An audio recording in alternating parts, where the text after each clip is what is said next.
కడప జిల్లా బ్రహ్మంగారి మఠంలో పోతులూరి వీర బ్రహ్మేంద్ర స్వామి 332వ ఆరాధన గురు పూజ మహోత్సవాలు కొనసాగుతున్నాయి. ఈ నెల 4న మొదలైన ఉత్సవాలు 9వ తేదీన ముగిస్తాయి.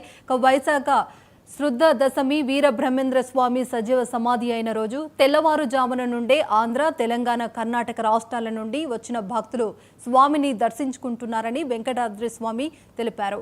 ఇక భక్తులకు ఇబ్బందులు లేకుండా Mydukur rural circle inspector Shivashankar, Duvvur మఠం ఎస్ఐలు వినోద్ కుమార్, శివప్రసాద్ బందోబస్తు ఏర్పాటు చేశారు.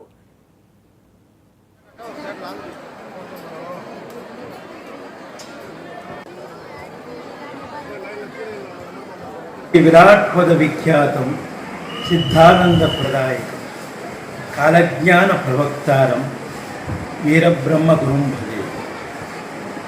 ప్రపంచ మానవాళికి తన బోధనల ద్వారా ఆధ్యాత్మికతను తెలియజేసి సమతావాదాన్ని పెంచిన జ్ఞాని, యోగి, జగద్గురు శ్రీ మధురాట్ పోతులూరు వీరబ్రహ్మేంద్ర స్వాముల వారు తన కాలజ్ఞానం ద్వారా భూత భవిష్యత్తు వర్తమాన కాలాల్లో జరిగే వింతలు, విశేషాలు, సమాజంలో మార్పులు ముందుగానే తెలియజేశారు.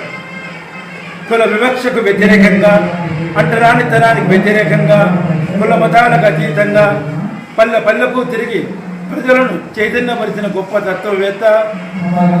కడప జిల్లాలోని కందిమల్లాయపల్లెలో రాజయోగిగా స్థిరపడి లోకోత్తర దీక్షతో తత్వ ప్రబోధం చేసి కాలజ్ఞాన ప్రవక్తగా ప్రసిద్ధుడై తుదకు 1693న శ్రీముఖరామ సంవత్సరం వైశాఖ శుద్ధ దశమినందు జగద్గురు శ్రీ మధురాట్ పోతులూరు వీరబ్రహ్మేంద్ర స్వాముల వారు సజీవ సమాధి నిష్ఠ వహించారు. నాటి నుంచి నేటి వరకు ఆనవాయితీగా ప్రతి సంవత్సరం ఆరాధన గురుపూజ మహోత్సవాలు, నిరంతర అన్నదాన నిత్య నైవేద్యాది కార్యక్రమాలు అత్యంత వైభవంగా జరుగుతున్నవి.